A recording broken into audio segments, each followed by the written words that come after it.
One of the countless downsides to this ongoing COVID-19 crisis is that blood drives, which are very popular on college campuses and in high schools this time of year, have been canceled. Well, the need for blood hasn't been canceled. Car accidents are still happening, surgeries are still happening. So, how can you help? Our next guest has an idea for you that allows you to maintain your social distance while helping the greater good. Ed Herman is with the law firm Brown and Crouppen. Ed, as always, very good to see you, my friend. Well, thank you. I'm glad we're talking about this today because it's one of the things you don't really think about. We all know what's happening with the virus and those medical needs, but it's just not something that jumps out at you that right now our blood supply is down tremendously from where it needs to be. And we need everybody who can to pitch in and do it. The good news is, the Red Cross has outlined a whole bunch of precautions that they're taking to make sure that if you want to give blood, you can do it with absolutely zero risk of exposing yourself to the virus.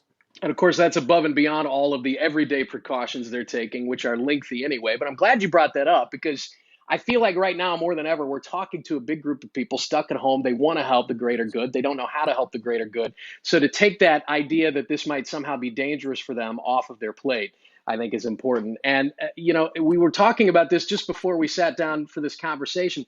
There's an underlying premise of contributing to the greater good, right? That's really what this is all about.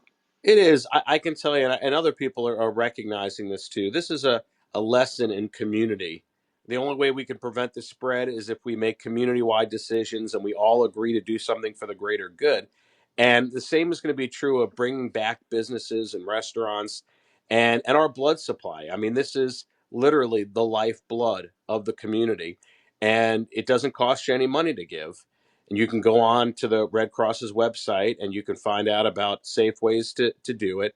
And look, it's an opportunity to safely get out of the house. You still want to do everything else that they're telling you to do. But if you really do feel that need to give back, it doesn't have to be financially, it doesn't have to be with even supplies. This is something that, if you're healthy, is vital to the community. And you can feel that satisfaction of knowing that you've done your part. Yeah, and if we come out of this knowing one thing we didn't know going in, Ed, it's that we really, in times like this, we all have to grab an oar and kind of row in the same direction. We're showing our viewers a photo of one of your employees, one of the Brown and Crouppen employees who attended a blood drive Yeah, that's one of recently, our and attorneys, it's Ashley an Vaughn. issue near and dear to my heart too.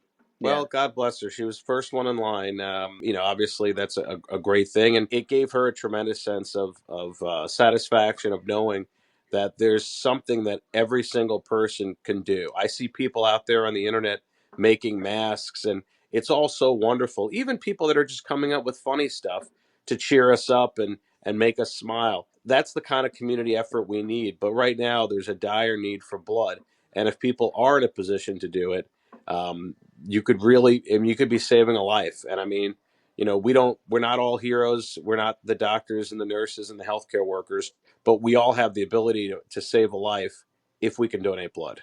Very well said, Ed. Thank you so much, as always, for your time, and we'll see you again next week.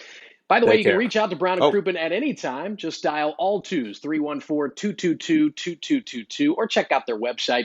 That's getbc.com.